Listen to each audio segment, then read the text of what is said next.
What's up, guys? It's your host, Spartanic Arts DxD, back with another high school DxD related video. And today we have What If Issei Left, part 17. I know you guys didn't think it was coming out this quickly. Well, boy, I got a surprise for you.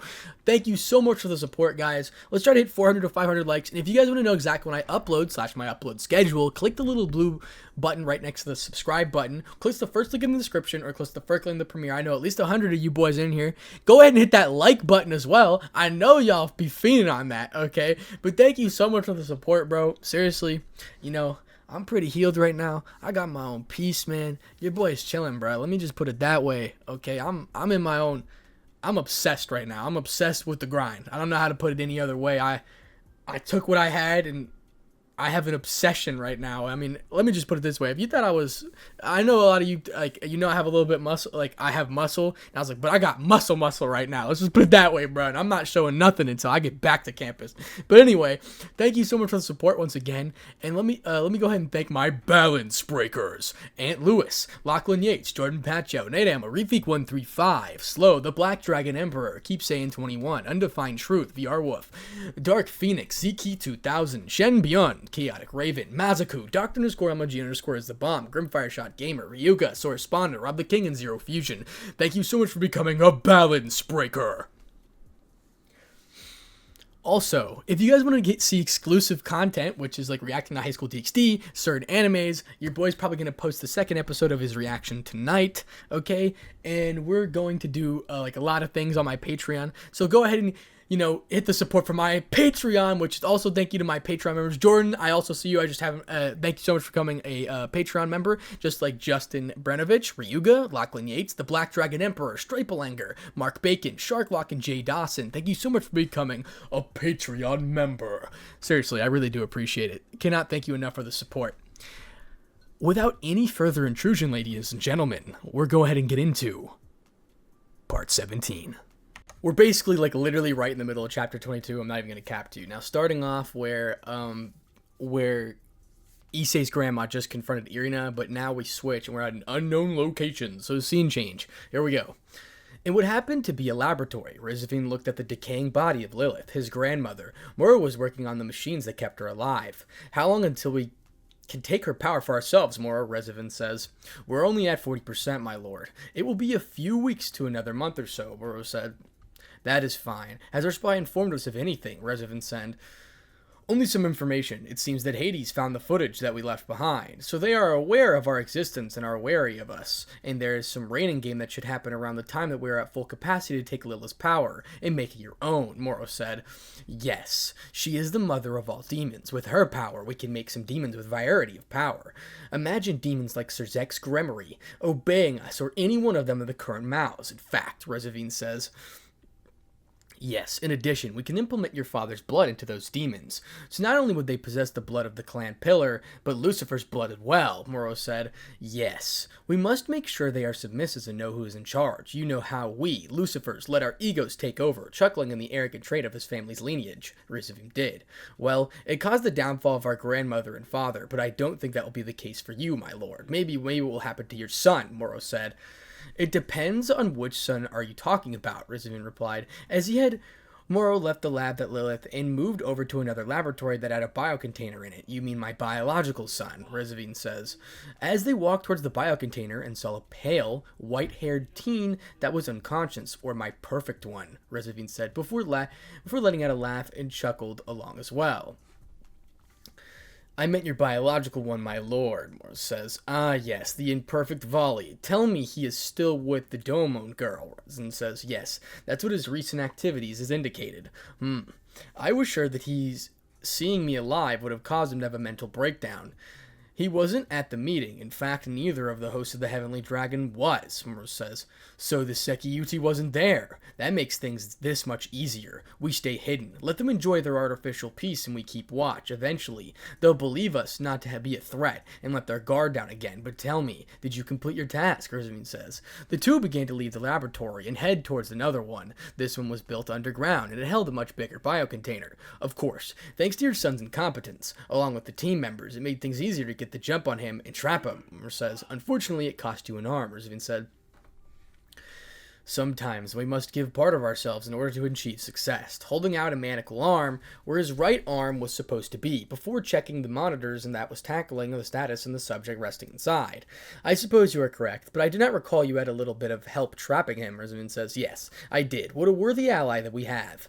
Yes, quite beneficial that you were looking towards the shadows. Isn't that right? Santanil, Rezamin says. A man with a long brunette hair was so dark it was black and silver eyes emerged from the shadows. He had a calm demeanor about himself, and we wore all black business suit. But behind him were 6 pairs of black angel wings. They were so dark they wouldn't be able to see them in the shadows, even if they ruffled and flurried out. I and my students can help ourselves seeing such a magnificent creature. We had to assist your doctor in achieving his goals, Sanatil said. And I thank you. May I ask where your students are now? Vincent's lounging around, waiting for their next task. Sanatil says, excellent. I do have a task for them. And what would that be? I want them to locate my wife, Rezadine says. You still call her that after all these years, Sanatil said. Yes, after all, till death do us part, as I recall. I'm not dead, so technically she is still my wife, Rezadine says. Very well. And what does she look like? It makes things easier with finding her. So, of course. Though she may be a bit older now, after all, she is just a human, as she produced an image of a black-haired woman. I must say she is quite the beauty. You have a good taste, smirking at his supposed ally, Sanatil said. Why, thank you, but make sure they are to watch and monitor her, nothing else, Rezavine says. You said they, so I suppose you have me doing something, Sanatil said. Of course, your expertise in sacred gears is much superior to that of Azazel's, and I doubt he would join our cause. Yes, he has gone a little soft-hearted after all. He took in your son, Sanatil says. True, but he has only developed 1 artificial sacred gear that allowed us to utilize the balance breaker. You developed 48 of them, but you called them Tengus or Imperial arms, correct? Razmin said. Don't flatter me, but yes, unfortunately most of destroyed or lost because, as you know, the more the user uses the Tengus, the more ineffective it will become. Unless it bonds with the user, unfortunately the users were human, so I doubt they could handle the strain from the excessive use.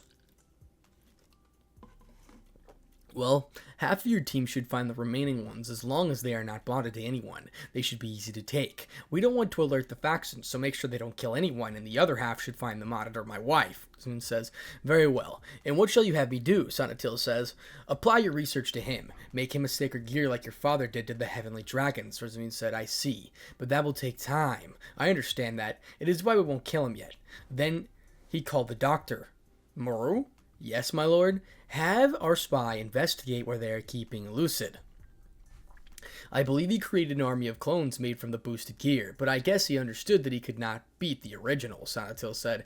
Yes, but this is a duty part of the Lucifage clan, so to sever the Lucifer clan and with my dear father out of commission, the next one in line is me, which is where you will come in, Sanatil. Once we have the location, we will break him out, but on that day that the raiding game commences, Moro, did they say who it was against? I believe it was Gremory versus Biel. Moro said, that just makes this more perfect. Such a spectacle would leave us under the radar. Sanatil, you will break a Lucid out on that day. Kill the guards if you must, but do not attract unwanted attention.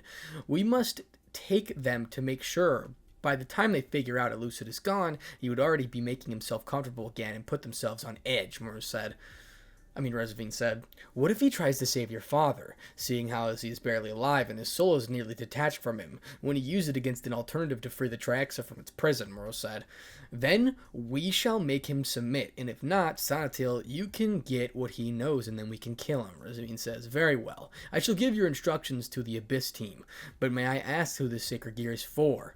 For my son, and no, not Volley, Rezavine says. Ah, the one you've been creating from the past decade, he said, more of a statement than a question. Correct. After all, we need the weapon to combat with these gods and other Longinus users, Rezavine says. I suppose you're right. The old saying of fighting fire with fire. If you will, always, I shall take my leave. As he left the laboratory, and Rezavine gave a nod. He is stable, my stable, scanning readings on the monitor, did. Good. He then walked up to the big bio container and placed his hand on it. The figure inside stiffened and then relaxed soon. You will not know, or you will do what you were meant to do, but you will do it alongside my son. Not the other one that you once served, Fenrir, Zine says. Inside the biocontainer was Fenrir, but not in the way that he was seen before. His fur was now ashen gray and had no horns in his shoulders, but rather spikes on his body. Compared to the grayish and blue that he was with the Team Volley, back in his large form, he was 80% of his original power, so it was understandable why it took the combined forces of Moro, Sanatil, and his Abyss team to subdue the Great Wolf. Volley and his teammates were fools not to pay attention to you, but don't worry. You can get your revenge on them for leaving you alone. My son will be your new partner, and he will take care of you. So rest for now. Before turning away the container, Mura remembered that he is to remain sedated until he would be sealed. Have you gotten the other thing that I asked you for?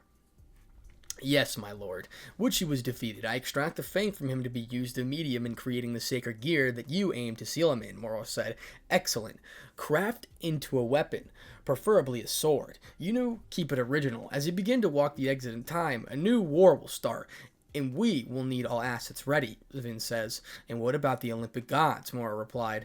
I'm sure the Titans will be thrilled for a rematch, but the time will come later. Now focus. Focus on preparation. Translating Lilith's power into sedating Fenrir. Maybe add a little torment. He had a strong attachment to Witch on the Volley's team. Sever it. My son will replace it. After all, a dog is a man's best friend.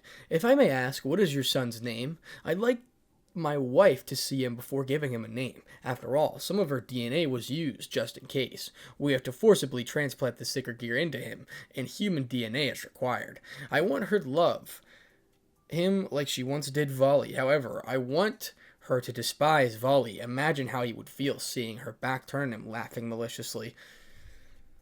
His world would crumble, chuckling his lore's intentions. Very well, I will keep track of things to inform you of their progress.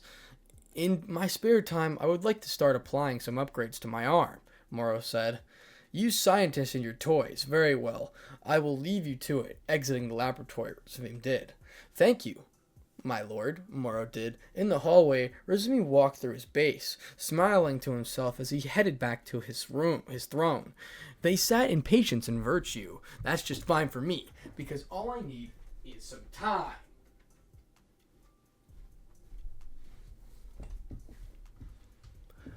Now, we're back with Issei. He had returned from the clearing for the French forest, after leaving his grandmother's. His tear streak was now dried up, and he took in the forced air. He was pleased with the time he spent with his grandmother, and his progress. Another perk for him was that he got his phone charged again, and his grandmother had given him a mobile charger as well, so he could listen into his tunes again. However, his grandmother was right. He was hiding something back from her, because when he put him on a SIM card back on her phone, he saw he had text from the Hyoudou dated a few weeks ago, back to when he last saw them. He figured they were insults, so he did not care about what they had to say. He was surprised they hadn't cut off his cell yet, but he guessed they were too busy splurging his money. He saw the other text and voicemails from Sona, Seraphal, Serzex, and Graphia, but he guessed they stopped reaching him, probably figured that his cell had died. This was noted in one of my texts of they wished him well in his training. He was surprised to see a message from Ross Visa, but he didn't want to open it. He let her know that he had seen it. He didn't want to open it, and he let her know that he had seen it. He wasn't ready to face her yet. He also wasn't ready to face Irina, who had sent him his most recent text and voicemail, and he could see that she said she was sorry, something he frowned at, since it was their text that he didn't want to speak to his grandmother about. It just wasn't time for that confrontation yet. You may be sorry, and I may not hate you, but it doesn't mean I forgive you. But it looks like the two of them finally figured things out. Of course, he did not know that Ravel was taken by her family and Riser had not reached out to him yet about the matter, Issei thought to himself. Issei did some stretches and just let out a deep sigh, but then thought back to his potential insults that the Hyoudou sent him, and now this time spent with his grandma helped him. I think I got a song for that, but first, he took a phone kit out that he had packed with him, and then removed the SIM card from the Now. They can't disturb me. I feel like I should have updated Nissan on how I'm doing. I'm sure Sarah-chan and Oka-san can do that. It was great to talk to Nissan.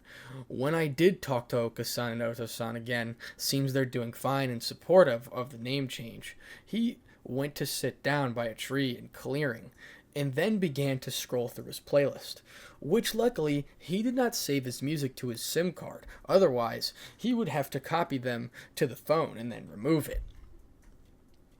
Now then, let's see. Here it is. He put his headphones on, which were also charged, and hit play to the song that he selected. And the song is called Citizen Soldier. Thank you for hating me.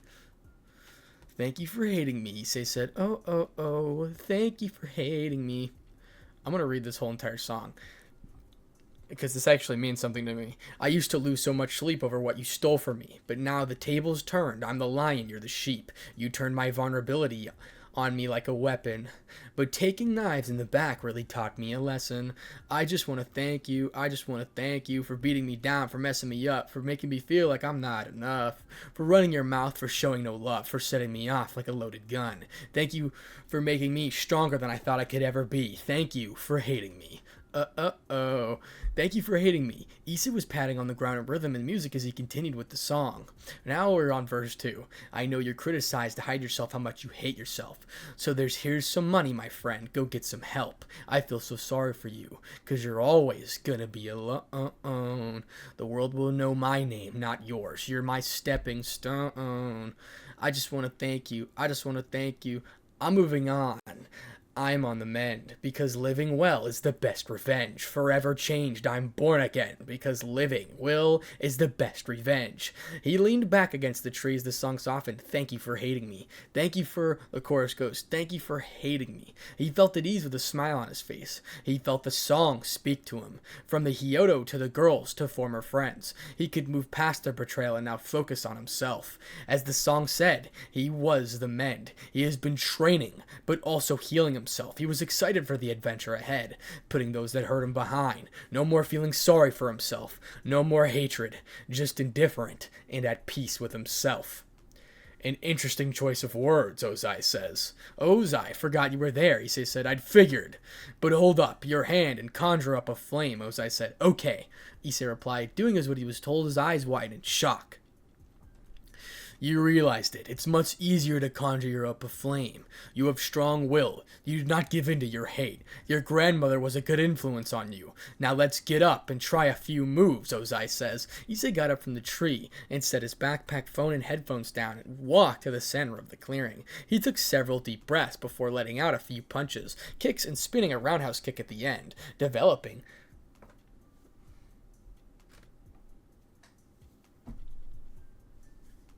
a combo of moves. Every move he threw, the corresponding limb would set ablaze. It was a feeling natural, not forced. However, the flames were regular. They were as powerful as the flames of desolation that he produced when he completed his dragon ability test. Whoa. His strength fit better, and his flames kitted well. Much better than when he first started firebending training, Issei said. Congratulations.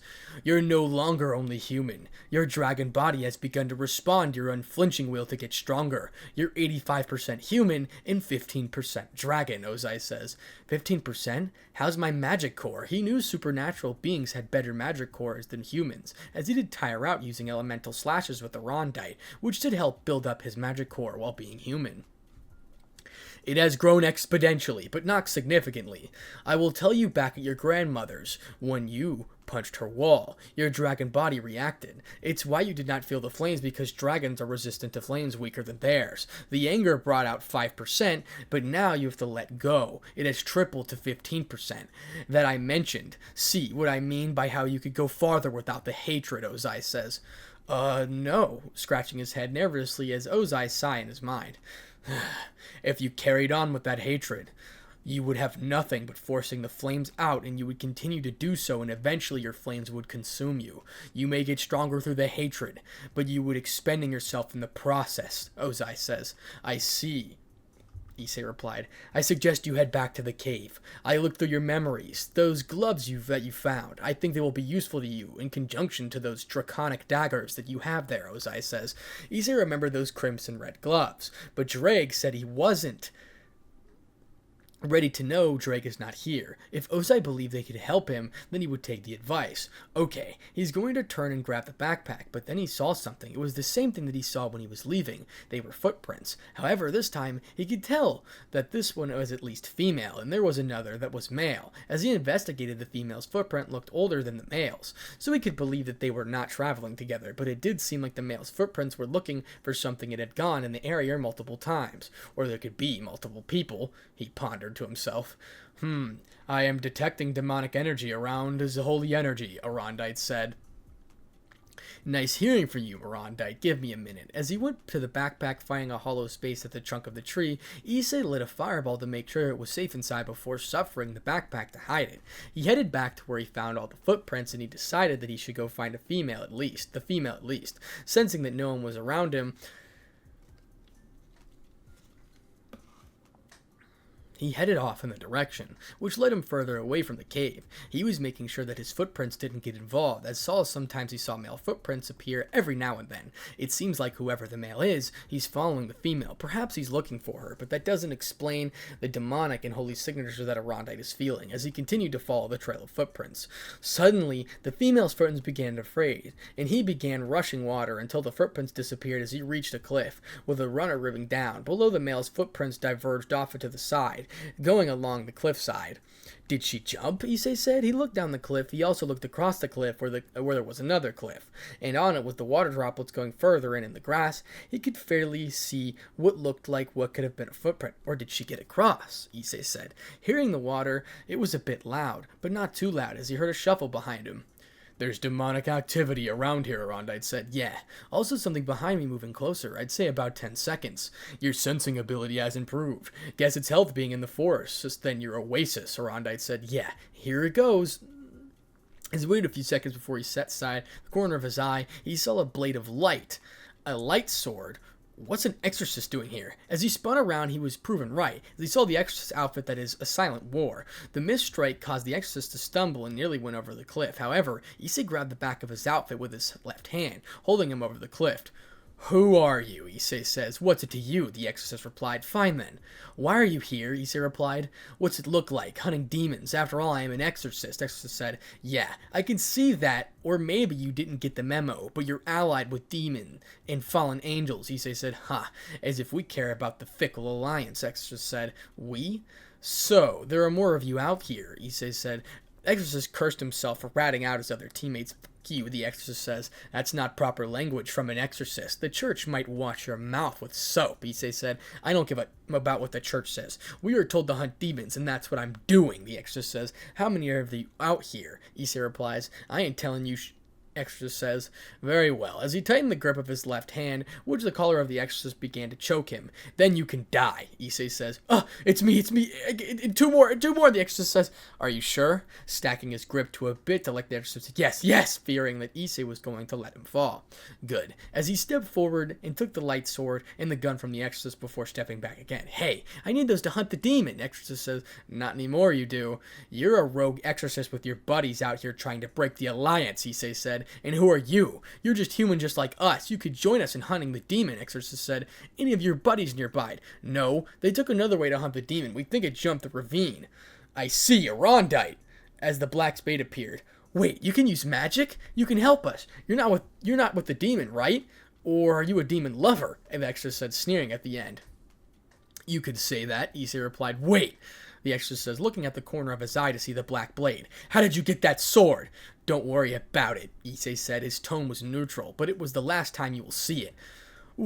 He couldn't say much as Issei took a Arondite and stabbed the exorcist from behind as the blade went through his back and out of his chest. Blood dripped from the exorcist's mouth as he looked down to see the blade protruding hit from his torso. He gasped as Issei pulled the blade out. Hearing the blade rip through the flesh the second time, and the blood began pooling at his feet, dripping off the cliffside. He raised his hands in shock to gasp and gash on his torso. He stated turns towards Issei. Issei simply pulled the dying exorcist to him and whispered in his ear, "Goodbye," and took a Arondite and slashed it across the exorcist's throat.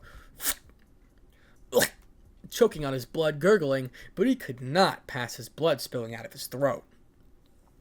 Issei, let go and nudged the exorcist forward, letting him fall down into the running water below. He watched the body fall, until it the water with a splash and surrounding the water turned red. However, the red got swept away, and by rushing water, he used a water spell to clean Arondite and sealed the blade back up. It's been quite some time since blood has been felt on this blade. You have gotten more comfortable with killing, Arondite said. I gotta do what I gotta do now. Not everyone can be my friend. Learn that the hard way, remember? Before he searched into his mind for Ozai-sensei. Do you think I can use my flames as thrusters? Sensei, huh? Well, yes. You can. I guess a situation like this could help, but I don't think you're ready to utilize your flames that way, Ozai said. Issei said, only one way to find out. As he walked back to get a good distance from the cliff, he looked at his head and took a deep breath, and also took a good look at his hands, and got into running stance. Wait, please don't tell me you're about to do what you're about to do, Ozai said. I won't, with a smile, then took off running towards the cliff. Here we go! As he began to jump, he fired twin streams from his hands to boost his jump height and propel himself forward. He flew through the air, holding his arms out. He felt like he would not make it. Seeing the other side, he began to come up, and distance wasn't enough. He positioned his arms, pointing behind him, and fired off another set of flames, boosting himself forward. Unfortunately, the angle was that his arms were at, caused him to propel downward as well. Oof, Issei said as his torso crashed into the cliffside. He hung out on the edge. Oh, wow. Groaning in pain, but still clinging to the edge. Definitely need to train on how you fly with your flames, at least until you get your wings back, Ozai said. That'd be a good idea. Winching as he began to pull himself up from the cliff, taking deep breaths and trying not to aggravate his chest pain. Thank goodness I'm wearing gloves, and with good traction, dragging himself over the edge, laid there on his back, slowly beating and getting used to the pain in his chest.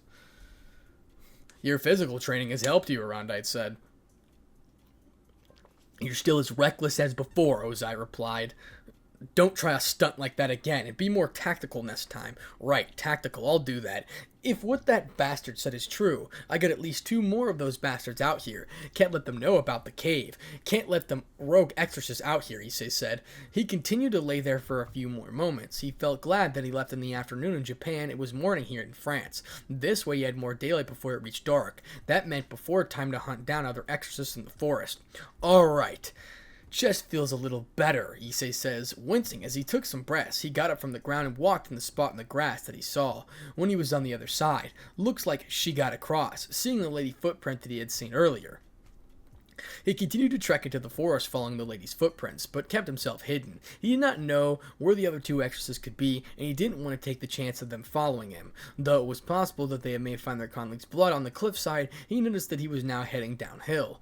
Damn, I'm losing track of her footprints. Let's see, the exorcist said that the demon was she.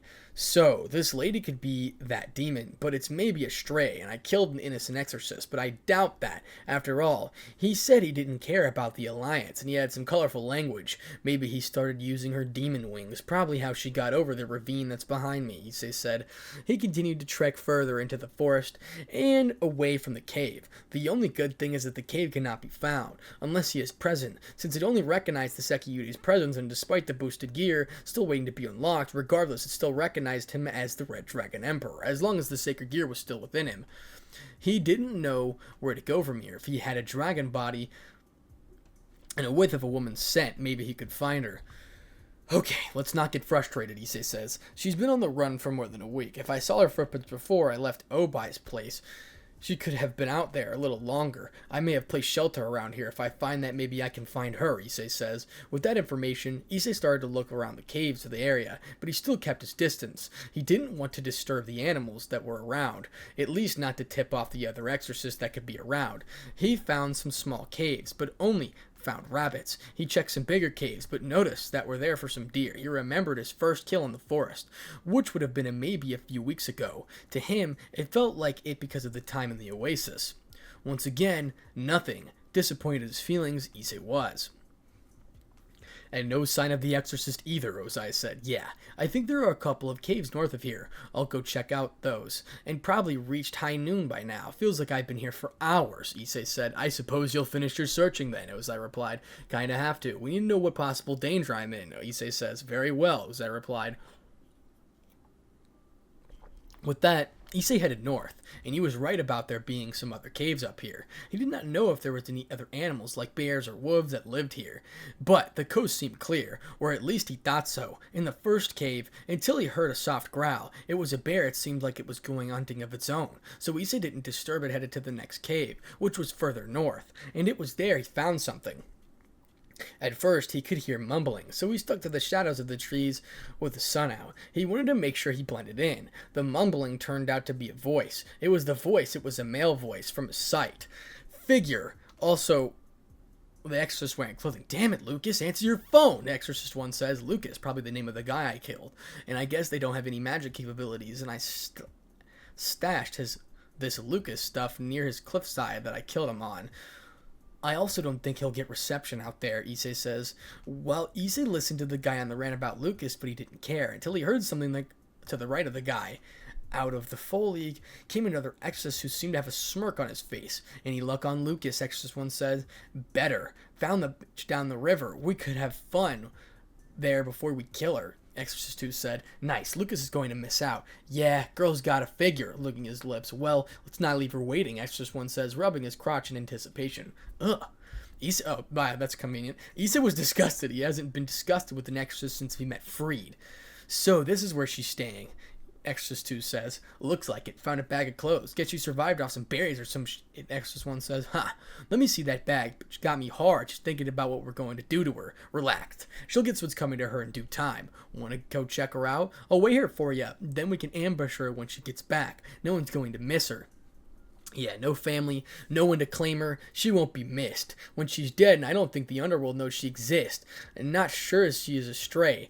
But it took a while for us to track her in these forests. We got lucky that it's just her out here in as well. No one will hear her screams, Exorcist 2 says. Looks like Lucas was telling the truth. It's only 2 others. I'm going to head out and try to find Lucas. Maybe check out by a river, Exorcist 1 says. Nice. I'm going to relax here. Don't be mad if I get first dibs on her body if she returns before, Exorcist 2 says. The first exorcist simply laughed to set off. Missing colleague. Now, it just left Issei with a choice. So who will you go after, Rondite says. The first guy. Well, I could have killed the second guy. He's going to remain stationary. But I could lose sight of the first guy and run into him in the forest. I just need to kill him before the demon comes back and gets ambushed by the other one. Alright, plan accordingly, Rondite says. Issei nodded after the first exorcist. It seems that they were heading towards the river. He kept his distance and watched his footing, so he didn't step on anything that would alert the exorcist that he was being tailed. Finally, the exorcist stopped at the edge and looked at something below. Damn, she's a beauty, Exorcist 1 said. Issei moved to get a better vantage point of what the exorcist was seeing, and his eyes widened. As the exorcist was right about something, the demon was a beauty. She had a lilac purple hair with orange eyes, and wearing a white dress. He had a familiar type of dress worn by the noble devils. It showed quite a good amount of her large breast, and Issei blushed in high slits in long white sleeves underneath the dress. She wore a black miniskirt, and from what he could see, she was standing and wading over the river barefoot, causing the bottom of her dress to be wet. Looking to the shore, he saw low-heeled boots that went up to her mid-thighs as he estimated.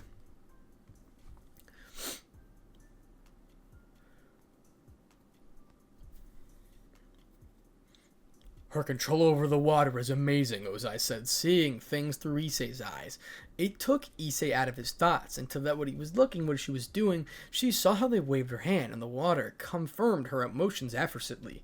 What we thought were water tentacles were actually snakes. They moved with her hands. Ozai was right. Her control with water was amazing. Maybe she could help him control his fire. Although it may be difficult as they were opposing elements, he would like to know her magic control. It would definitely help him with his own. Having someone train you physically will be beneficial. I wonder what else she knows. She seems to be an exceptional waterbender, Ozai says. Waterbending? Issei replies. Yes, she possibly could heal you. I notice how you haven't used those things you call phoenix tears, and have been trying to heal naturally to strengthen your body as a human. It's possible that she could infuse her power into those tears, capable of healing you, Ozai says. Why do you think she could only be a healer? Issei replied. Does she look like a fighter to you, Ozai said, considering that she has been run from the scum? I guess not. And speaking of scum, he turned his attention back to the exorcist, who locked close to the demon. Guess he can't help himself, as he took the knife from his waist and quickly began to move after the exorcist. When he got close, He stilled his breath, held the knife in the underhand grip. He began to breathe softly, calming his breath, and snuck up on the exorcist. Can't wait to be between those legs. There's someone checking her out. When Issei got close, he reached out with his left hand and pulled the exorcist towards him. His hand was covering his mouth. Muffing his hand screams, and Issei proceeded to stab the exorcist multiple times in the torso as the exorcist screamed into his hand. The exorcist was flailing, trying to escape Issei's grip, and as each stab was killing him, finally Issei got fed up with the screaming and twisted the exorcist's neck, killing him, and let the body drop to the ground. Issei was breathing heavily as he held the flailing exorcist with one arm while stabbing him. It took a lot of effort, but he took out another rogue exorcist. When he looked up, he was shocked. The demon girl was looking at him in shock and fear as he slowly began to back away from the river. Issei then looked down and could see why she was afraid. His cream-colored shirt was covered in streaks of blood, both of the exorcists that he killed. He could only slump his shoulders and could see why it was looked, so he figured he needed to calm her. "I'm sorry. I know this looks bad, but I'm here to help." Issei holds his hands up. The demon's eyes looked at him, and then at the dead body at his feet, and then slightly upwards. Issei followed her eyes to see that she was looking at the knife in his hand. "Once again, I'm sorry. I'll put it away," Issei says, as he slowly kneeled down, cleaning the blade on the grass and sheathing blade away from his waist. "I saw your trail of footprints, and on the other side of the ravine," and he didn't get to finish as he saw the fear and panic in her eyes as she widened. She quickly began to move her hands. A magic circle formed this time. A water began to form into a giant snake at first glance. But then Issei looked closer and realized that the former a water dragon and went so quickly. However, his mind thought back to magic circle that she performed. That insignia. I think I've seen it before somewhere, but from where? Issei says. His mind focused on the insignia that the magic circle she had created, hoping it to give him some insight on what clan she belonged to. "Amazing! Imagine what you could do with your fire!" Clearly impressed by the demon's skill in magic, as I was. "Now's not the time to be amazed," Issei said as he held out his hand. "Arondite!" He summoned the black blade and channeled a little lightning magic into the blade, causing it to crackle with electricity. Seeing this action caused the girl to send the water dragon at Issei, who sent a slash that made out of electricity at the dragon. The electric splash split the dragon in half, but still splashed Issei with water, and the slash made the girl fall backwards in the water, missing her but crashing her into a sword opposite of Issei. She laid there in bewilderment and cowered in fear, trying to scramble to flee, too scared to turn her back on Issei. "Wait!" Issei says, quickly running into the small river, catching her up to her and holding out his hand and stopping her attempts of fleeing. "I'm sorry I startled you, but I don't mean to hurt you. I was trying to stop that guy from hurting you and his partner too." The girl looked between Issei's face and his outstretched hands, not sure what move to make. "I know we got off on the wrong foot, but I don't want to hurt you and I have no intentions of hurting you. When I meant by tracking you down, I was curious of who else was in the forest with me. I didn't mean any harm. Until one of those guys attacked me on the other side and in the ravine. Yes, I killed him too. He was a bad person, so that was the guy over there." Pointing at where the dead body was. "They have another guy who found your cave." Her eyes widened at the information that she was given. Now she looked worried. Issei could not help compare her to Azia and having that feeling of needing to protect this girl. Of course, he grimaced at the thought of Azia, remembering how she talked about his former friend, Genshiro Sanji. His grimace did not go unnoticed as the girl moved a few paces away from Issei, thinking that it was a lie about him not hurting her. "Oh no, it's not you. You just reminded me of someone I thought I could trust who said they loved me and they betrayed me." His hand slowly falling to his side. "I didn't mean to alarm. I just wanted to see if you were safe. That's why I tracked you down. That's all." They then heard a yell somewhere from the distance, but Issei recognized the voice. It was the second extraness. Josiah, what was that?" Issei immediately turned to the girl with urgency. "We need to find somewhere to hide. He already knows that you're here. If that's okay with you, we can get your stuff and I can take care of him. Can you stand?" The girl numbly nodded, still looking at the information, and was surprised that Issei pulled her up, stabilizing her body against her own, and had her chest and her chest pressed against his torso. "Okay, let's get your boots and hide. He's going to find the body and think you killed him, so stay hidden and I will handle him, okay? No one's going to hurt you." Holding her shoulders and making her look into his eyes, she simply nodded. "Hey, Josiah! You didn't make that run off again, did you?" The yell was a bit closer now. "Come on, grab your stuff. We'll hide under the bridge line." As they ran out of the water, she quickly put on her boots and moved her hiding spot that Issei directed them to. They steadied their breaths with the extra still yelling at his partner. "Come on, Josiah! Knock it off! I mean, the bitch isn't here anymore." They listened, running his steps as they knew he was around the spot where they could see down the river. They listened as his footsteps got louder and closer. As he reached the riverbank, he looked around, but not to see them. However, she felt the power around the place, and Issei then realized it did not steal Arondite back up. "Stay here," whispering to the girls. He slowly moved away to the hiding spot. "What the happened here? Josiah, she's probably on her way back to the cave. I could have had her, but you pulled this." He was furious. He was about to head out on the body of his colleague, but he couldn't tell he was dead. "Hey, Josiah, let's go. I feel something around here," the exorcist said. He began to move over the corpse when he was not aware that Issei was stalking him. The exorcist reached the body, and he saw a pool of blood near him, as well as the water, as the water dragon did wash the blood away at first. The body still bled profusely. "What the?" As he knelt on the body, "Hey, I'm feeling something demonic. Can't believe that she got a drop on you," Exorcist 2 says. As he began, he felt the stab wounds of his colleagues and knew something was up. "The hell? Did that have a weapon that we didn't see?" Exorcist 2 said. He stood up in confusion. "No, but I do," Issei says, watching the Exorcist turn around as he swung a Rondai. The Exorcist looked at Issei and took a glance at the weapon that was coming towards him. Issei saw the Exorcist's eyes widen in shock, but also in recognition. Issei did not want to dwell on the Exorcist, wanted to speak, but it was too late. The shock remained on the Exorcist's face. As Issei decapitated him and his body fell forward, there was a spurt of blood that came from the neck and head fell and bounced along, rolling to Josiah's body. "I guess that takes care of it," Issei said. He tried to feel the presence of the girl, but couldn't now that he realized it. He never felt her presence at all, even when he was watching her earlier. "Hello?" Issei says. He called out to her as he dragged the headless corpse to the river, and then walked back to drag Josiah's body as well as take the exorcist's head. He gave a look around and went back to the hiding spot that he left her in, and she was gone. Seems like she went back to her cave. Since the coast was clear, letting out a sigh, he walked back to the river and cleaned off Arondite before sealing him back inside himself. Pity. I was looking forward to learning from her my magic control. Dang. With nothing else, he dumped into the bodies into the river and watched as they sailed away. He washed his gloves off his blood as well. He took his knife that he stabbed Josiah with and cleaned it as well. He then skewered the weapon back up and just took in the environment. It was late in the afternoon, so he figured he would leave the girl and head back to the oasis. I'm sure she would prefer Ddraig's cave than the cave she is resting in now, and suddenly turned from the riverbank only to be startled by the girl. "Whoa!" Jumping back, putting his hand to his heart. Issei did. The girl looked a bit scared, but also worried. She also jumped back from Issei. "Whew, sorry, you startled me. I don't think I introduced myself." As the girl shook her head. "Well, I'm Issei Hyoudou." Damn, the lapse of memory as he facepalmed. "My apologies. It's Issei Yamamoto." Issei holding out his hand and the girl. "I'm Ingvold. And, thank you," shaking her hand as looking quizzically. "Well, nice to meet you, Ingvold." He wasn't going to push her on with her last name, but he was intrigued by her name in general. Ingvold, huh?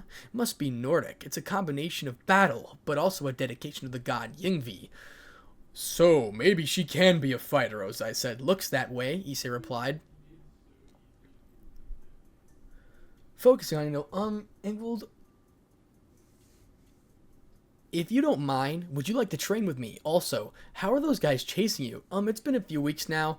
I was hoping they would give up and lose me in the forest, but I guess not. And I'm not sure I can train with you. You know how to fight. I don't." And Will said, "Then we can train and teach each other. I can teach you how to fight with weapons, and you can tell me my magic, and you can help me with my magic control. How move water is awesome. I'm good with fire, but not as good as you with water." And Will blushed as the first time that she had been complimented on her prowess. "Thank you. How long have you been here?" And Will says, "About a month tops, give or takes. I'm kind of used to striving out here. Really, I've never seen you before," Imrigal says, though she was interested in learning from Issei on being able to survive out here, just too shy to ask about it.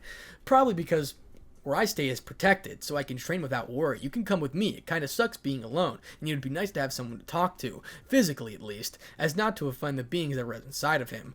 I can also teach you how to hunt as well." "Really, you do that," Imrigal says. It was clear that I don't know why I just did a man voice. I am so sorry. "Really, you do that," Imrigal says. It's clear that she had some trust issues. "Of course. You're my first friend out here that we can learn some things from each other if you like," Issei says. "Thank you," Imrigal says, giving a bow. "Don't need to do that. Let's get your stuff out from here when you head back to the ravine. It's where my cave, and it's evening, so it'll get dark soon, but at least you'll feel more comfortable," Issei says, tears in Imrigal's eyes. welled up, and she bowed again, muttering thanks as she felt he was being honest with her. She also wanted to defend herself like Issei could. Plus, he was giving her a palace at stay. It felt like a fantasy to her in no longer being hunted. She felt a little at ease. Her sniffle caught Issei's attention. "Hey, are you alright?" Showing concern for her, hoping he didn't do anything to make her car. "I'm fine, it's been a while since someone told me that I will be okay, and they mean it." Ingold says, "Oh, well, I told you that earlier, that I wouldn't hurt you, but we can talk more than when we get back to the oasis," Issei said, as he began to walk in the direction that he remembered where the stuff was. "The oasis?" Ingold said, as he followed after him. "Yeah, you'll see as we find your stuff that I hid in the tree." "You hid in a tree?" Will said. "You'll see what I mean. Right now, your stuff is the priority, man. This is going to be awesome," Issei said. He felt like a kid having someone to share his experiences with. The two off began their adventure together, and from the start of a new bond. Issei was also intrigued to learn about this girl, and hoped she could train with him with his magic control. With his self-awakening progress, his dragon body coming back, he could not wait. As for Ingold, she hoped that she would not be a burden for Issei and be able to take his lessons in stride and see where things go. "Just you wait," Ddraig, with a smile on his face, but he didn't expect the voice to respond big. "Finally found you, hatchling," the mystery character says, causing Issei's eye to widen. "Great Red?" Issei says. "It seems things have changed. You've got some explaining to do," Great Red said. "I know, but not right now, please," Issei replied. "Very well. You and I have much to discuss. You've grown strong, hatchling. I'm impressed," Great Red says, shocked to get such praise from the true dragon. "Thank you," which he received a low, soft growl before silence. "Issei?" Ingold said. She stopped walking because Issei stopped because he heard Great Red's voice. "Are you okay?" "Yeah, I just have a feeling that things are going to turn around for me," smiling at her reassurance, and he was okay. Ingold blushed again, but smiled as well as he nodded. She wondered if it had something to do with what he said earlier about being betrayed. She just hoped she didn't turn out like the person that he did. Continued walking. "So, Great Red is awake, huh? I hope Lilith's son is doing okay," smiling at the thought of his little sister, believing her to be with Great Dragon. "Yeah, things are definitely looking up for me," Issei said. He was excited, even more training, and looking forward to his hand and Ingold's progress together in coming weeks. But there was one hurdle needed to be complete. "Right, gotta study for finals this week. Meh, I got this," Issei said, shrugging his shoulders, feeling unfazed about school as he had bigger things to handle. And that is the end of chapter 22. Thank you so much, ladies and gentlemen, for sticking around for this episode. I didn't leave you on a cliffhanger this time. Just kidding, I totally did. There's like 2 more chapters. So, thank you so much for the support. I cannot thank you enough. I'm completely over myself. I talked about the heartbreak thing last time. I saw a bunch of your comments on it. Thank you, by the way, for addressing it in the comments. A lot of people just seem, I really do appreciate all the beautiful comments on like that. I do believe that every person has to go some through type of heartbreak to become the person who they truly are. And, she may have left me, but I'm finding myself, or already found myself. I'm pretty at peace right now. I got my boys with me, you know what I'm saying? Like, I got about 2 close friends that I can really call actual friends, circle close, you know what I'm saying? The only people I can really trust, best men's at the wedding, you know what I'm saying? Let's just put it this way, it just sucks that, it had to turn out that way, because let me just put it this way, we never dated, we were in a talking phase. Now it's like, but I kind of feel like, my bad. It is, she did play me and then left me in the worst. She left me at my lowest point. But, I guess it is what it is, my friends. I'm glad she showed me who she really was before I invested any more time into her. So just think of it that way if you're going through the same thing that I am. Just remember to don't actually go, let's just put it this way. I'm going to take this whole entire summer or the rest of the summer to heal myself before I ever get into another, little situation, relationship, that BS. But, because I'd rather take my time reading and doing my work. And I'm also getting extremely jacked right now. Like, I know you guys already know that I had like a good amount of muscle on me before, but oh man, is it game over? Let's just put it that way. But it took me to new levels, you know what I'm saying? So thank you so much for the support, ladies and gentlemen. Whatever you're going through, remember, don't let it weigh you down for too long. Take maybe a week or 2 to be depressed about it, but you can't always hold on to those things. Now, I'm not in the forgiving stage yet. I won't lie to myself. It's going to take a while. I don't see me being very forgiving so far. I know I can eventually come around to do it, but I don't really plan on it right now. I got other things to do. Like, I got my YouTubes to focus on. I gotta work out. I got records to break, baby. So thank you so much for the support, ladies and gentlemen. You know, when I was reading the story and I was reading that song, it was like, the world will know who I am, but they'll have no idea who you are. Is basically how I'm feeling about this person, which is the greatest feeling at all. You know, because once again, I have you guys to support me. I got that other channel supporting me. I got TikTok going on. You know, I mean, I'm good. You know what I'm saying? I'm living. I was like, there's no reason for me to be angry about things like this. I'm not angry, but I'm not ready to forgive it. You know what I'm saying? It's gonna be a difficult process, even though it was just like a little talking thing and all this BS. You know what I'm saying? It was just crazy how this person got me attached and then just left. I wish I could give you more context, bro. I don't give a shit what people think anymore. Yeah, okay. I'm not gonna lie. This definitely made me turn a new leaf. Thank you so much for the support, ladies and gentlemen. Without any other further intrusion, I'm gonna end this off right here. Let's try to hit 400 to 500 likes. Become a Patreon member. I know y'all want to, bruh. We got exclusive content coming out in there for real. But thank you so much for the support. Without any further intrusion, ladies and gentlemen, Spartanic Arts DxD out.